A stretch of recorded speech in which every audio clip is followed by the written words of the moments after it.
au championnat européen de concours complet à Kiev en Union soviétique.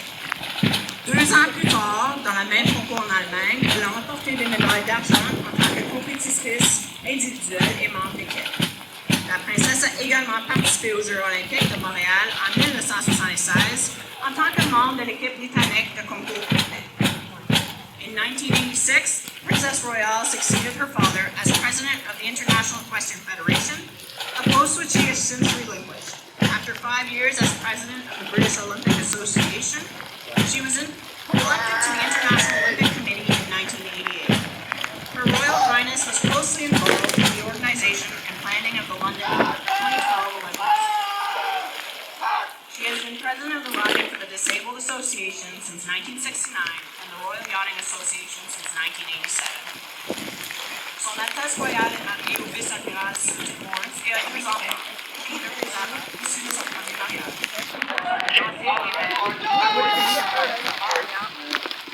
In 1974, the Princess Royale was appointed GCBO and in 1987 was made a Fellow of the Royal Society. In 1994, Her Majesty the Queen appointed the Princess a Knight of the Most Noble Order of the Garter, and she was invested in the Order of Thistle in June 2001 in recognition of her extensive charity work in Scotland. Her Royal Highness's program of engagements is essentially in support of many charities, and she also travels abroad extensively, undertaking foreign and Commonwealth Office, Olympic, and charitable engagements.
Please stand for the arrival of Colonel Kennedy, the 37th Canadian Brigade Group Commander. Veuillez rester levé pour l'arrivée du colonel Kennedy, le commandant de la 37e Groupe Brigade du Canada.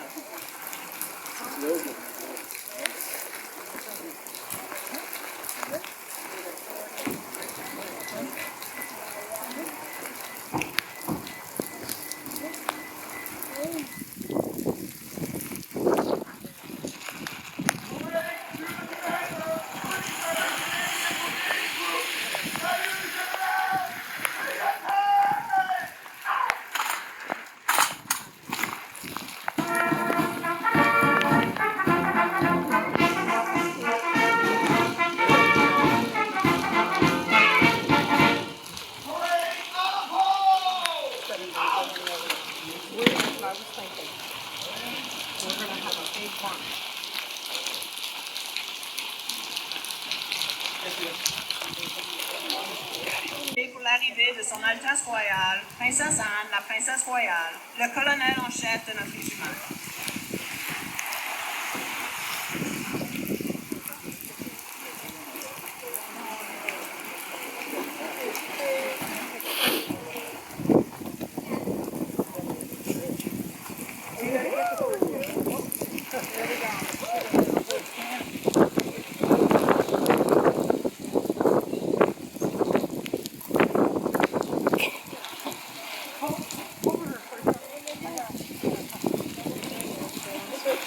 There you go, Mosey. Thank you. You're welcome.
Her Royal Highness will now inspect the parade.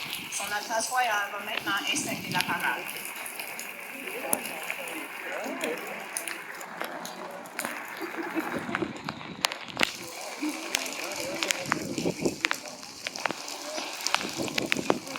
Please be seated. Veuillez vous asseoir.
The flag-raising ceremony in Sussex, the town of Delft in the Netherlands, and the regiment has been taking place for 78 years. This year we are joined by the Dutch ambassador to Canada, Her Excellency, to participate in the flag raising.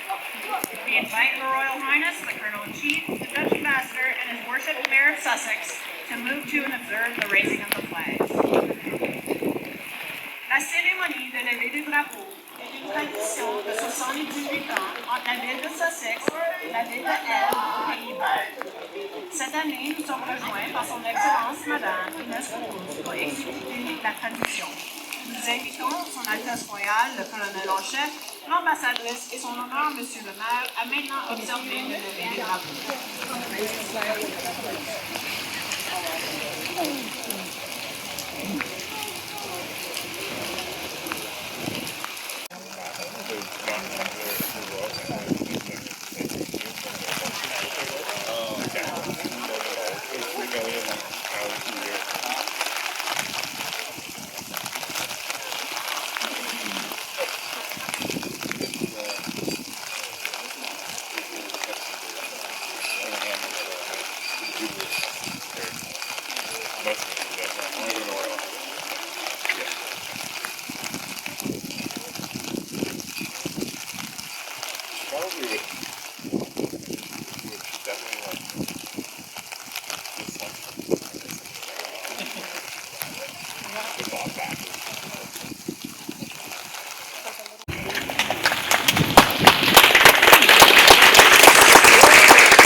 Hussars.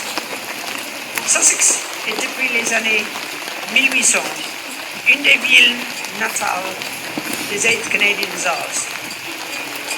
Le régiment et la ville partagent une histoire extrêmement riche, les dons tout à fait appropriés. Sussex marque les événements culminants de 175 anniversaire du régiment.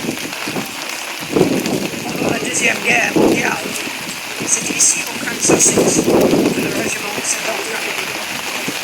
C'est de cette gare que ces soldats sont partis à la guerre.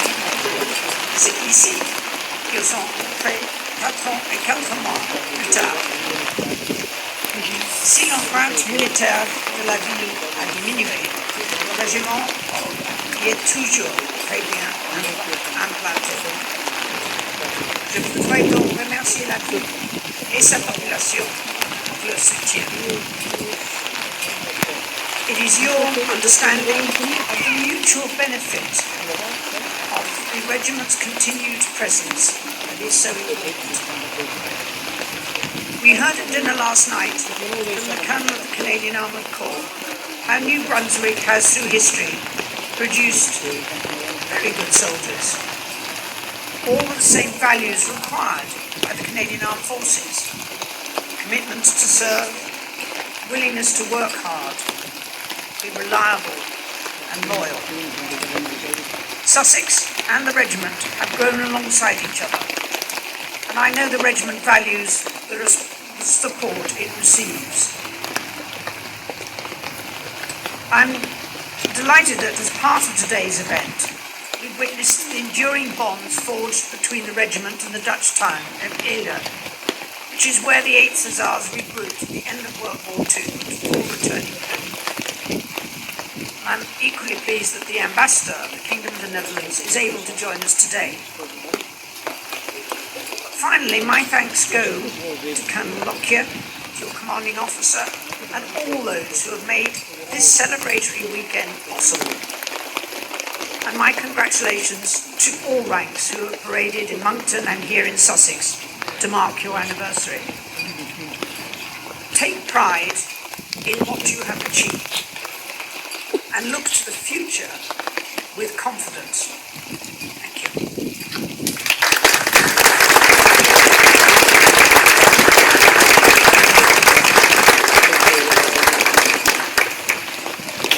Her Excellency Ines Kapous, Ambassador of the Kingdom of the Netherlands to Canada, is now invited to address the parade. Son Excellence Madame Ambassadrice des Pays-Bas au Canada, Ines Kapous, est maintenant invitée à adresser.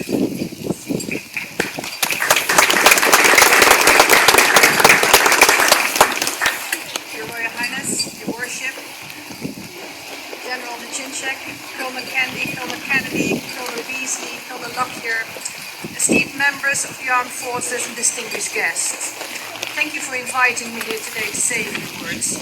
Je suis ravie d'être parmi vous et je vous remercie pour me donner l'opportunité de dire quelques mots.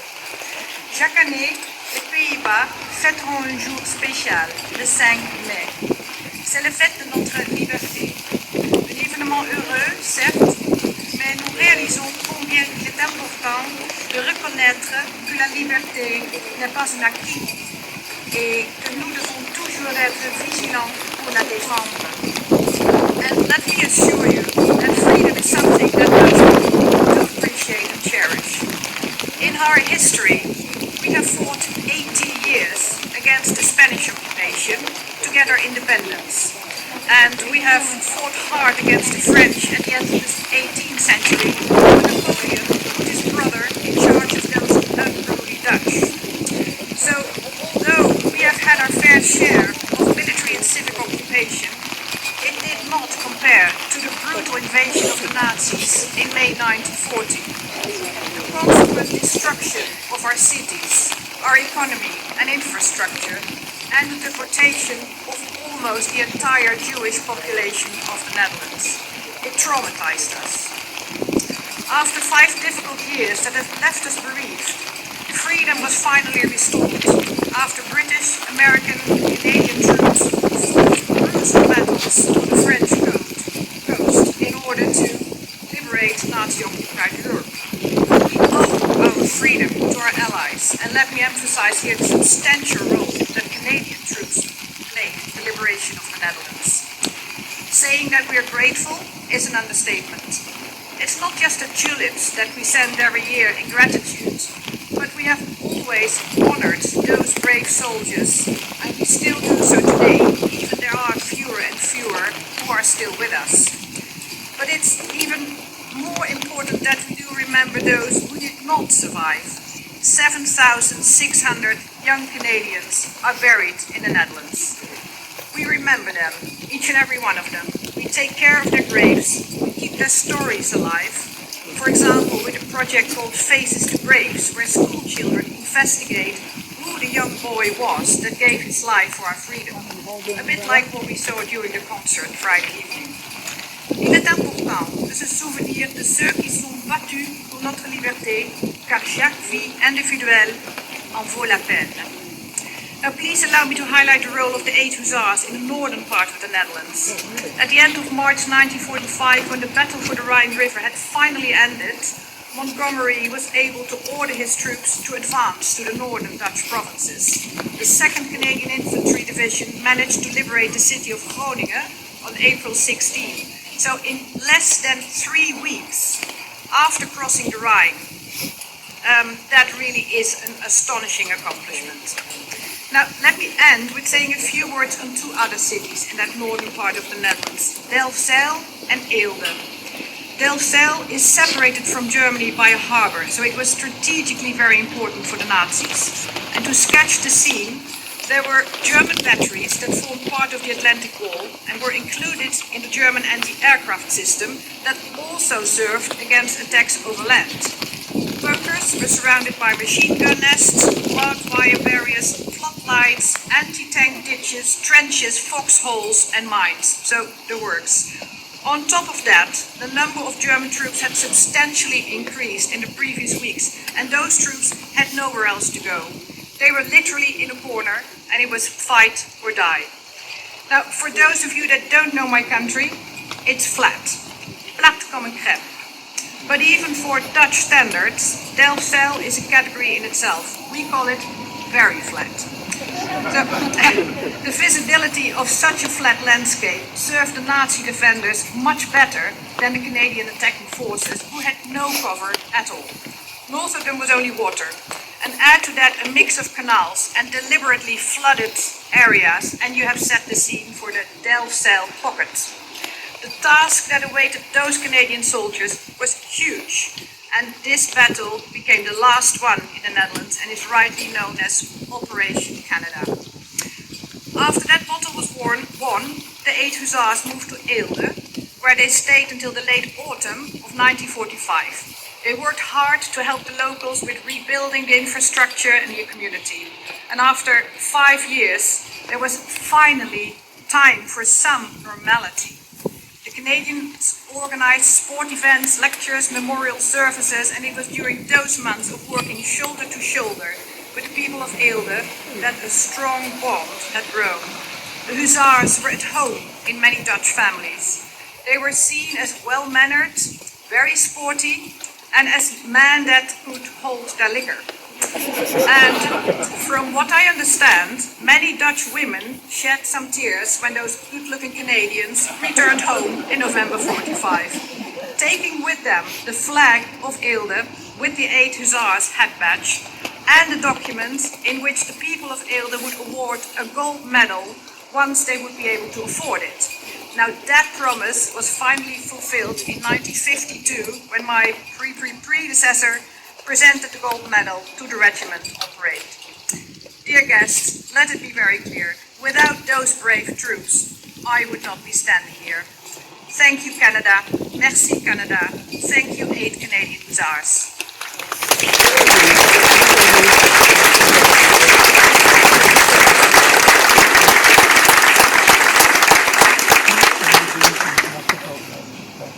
I would now like to invite His Worship, the Mayor of Sussex, Mr. Mark Thorne, to address the parade.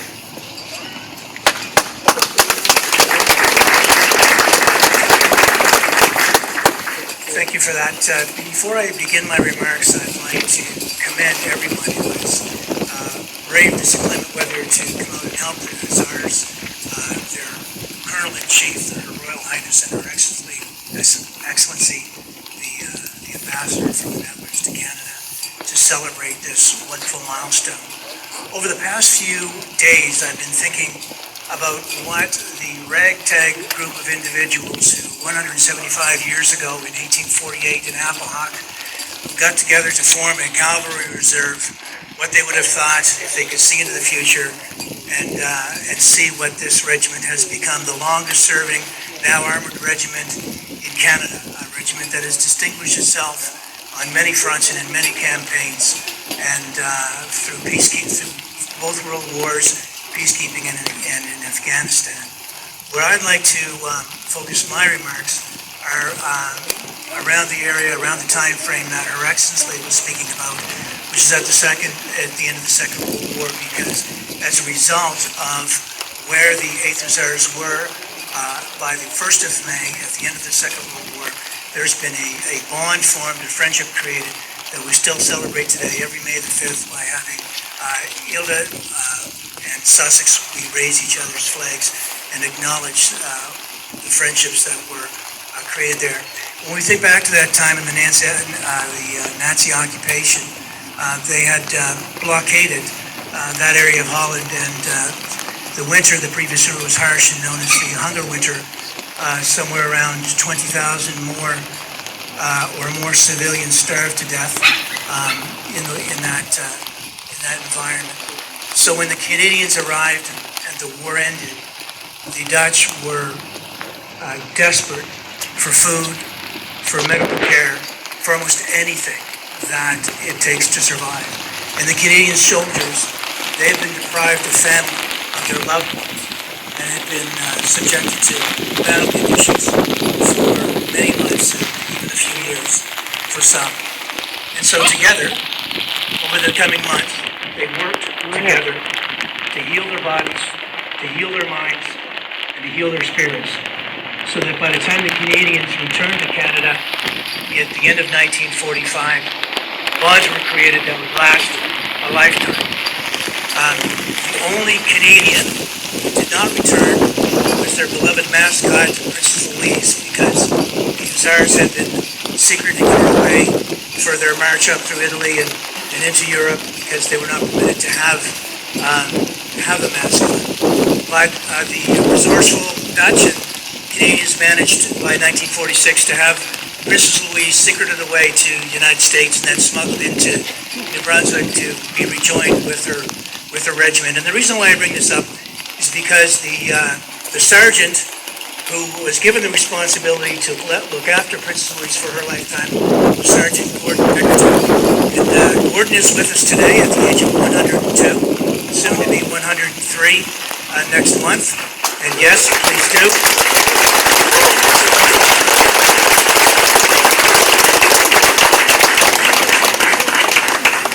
He and his wife, Mary, are notable members of this community. And Gordon, of course, is in Ridgewood Veterans Home in St. John. I hope that his son Michael is out there somewhere today. Michael, if you are there, please convey to your father the great affection, love, and respect that this community has for Sergeant Gordon Pickerton and everything he's done for us, and I'm sure that the regiment shares my feelings. On a final note, we're gathered here today in our train station, which is now the 8th Hussars Museum. What started out as a temporary home has become a permanent home, Tom McLaughlin has ensured that as we slowly got pushed out year after year. But we do that gladly. And housed in there are some wonderful artifacts, just a fraction of what this regiment has, that really paints a vivid picture of this regiment and everything they've experienced over the years. And again, the location is quite appropriate because in the First and Second World Wars, Camp Sussex was the largest camp training ground before troops left for England and then on to the European theater of conflict. And tens of thousands of soldiers were in this community, left from this very station, and thousands did not return, and we honor them every year over at that cenotaph, and we do so with great pride. So I'll finish by saying that this is 175. I look forward to being here in 25 years when we celebrate the 200th anniversary with each and every one of you. Thank you very much.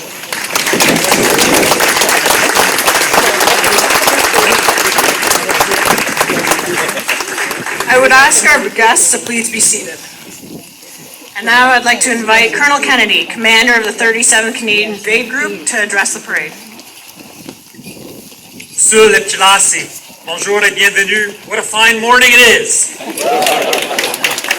A fine morning to bring a message of gratitude and gladness for 175 years of continuous service from the 8th Canadian Hussars, 50 years from our Colonel-in-Chief, Her Royal Highness. Thank you so much for being here with us today and throughout the weekend. It is such an honor for all of us.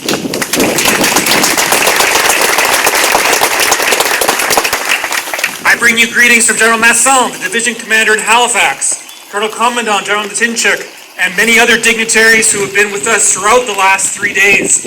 And my colleagues, Her Excellency, His Worship, Her Royal Highness have spoken about the history. I want to talk about you. I want to talk about the reservists who continue that tradition of service. One of the questions that Her Royal Highness was asking me about yesterday was, how do the reservists do it?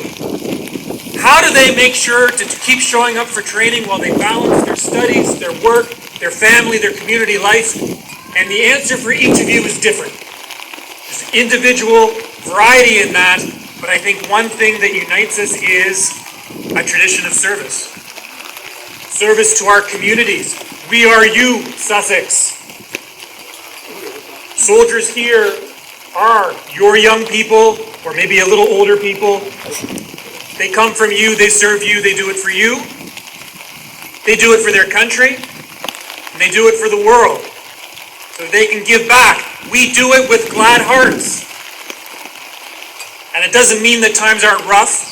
It doesn't mean that we don't get some wind and rain along the way, but we do it with glad hearts because we're giving back and we're part of such a proud institution. 700 reservists from across Atlantic Canada showed up after Hurricane Fiona in less than 24 hours to help Canadians. That's what they're doing. 8th Canadian Hussars members have served in every international mission since the Second World War. They continue to volunteer with glad hearts to do this. So thank you. Thank you.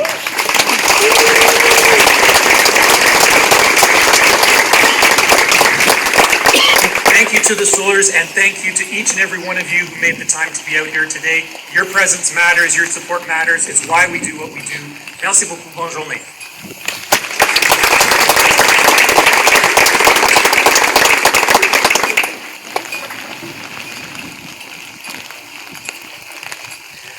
The CO of the 8th Canadian Hussars will now request permission to execute the freedom of the city.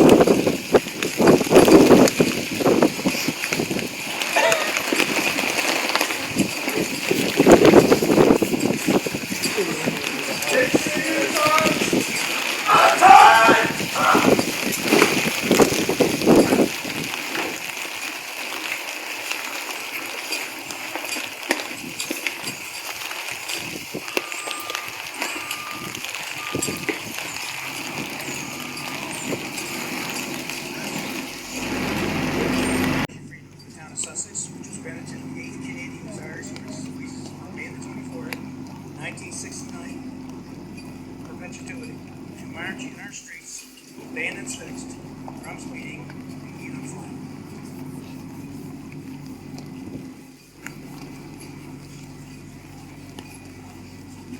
Ladies and gentlemen, please rise for the playing of our national anthem and the departure of the parade.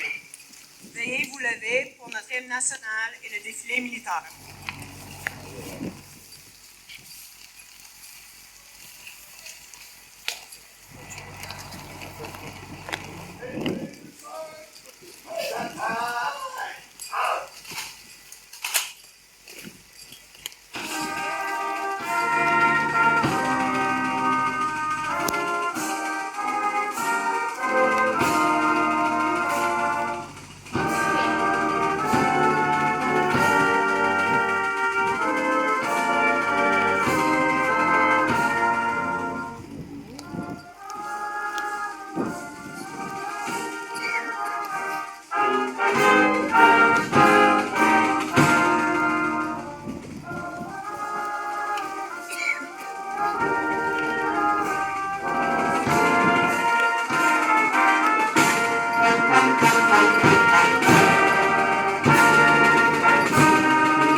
Parade of the 8th Canadian Hussars, Princess Louise. At this point, Her Royal Highness will now be touring the Regimental Museum with many of our dignitaries. At the conclusion of the tour, there will be an unveiling of a plaque at the B Squadron Armories, commencing at 2:30 p.m. until 4 p.m.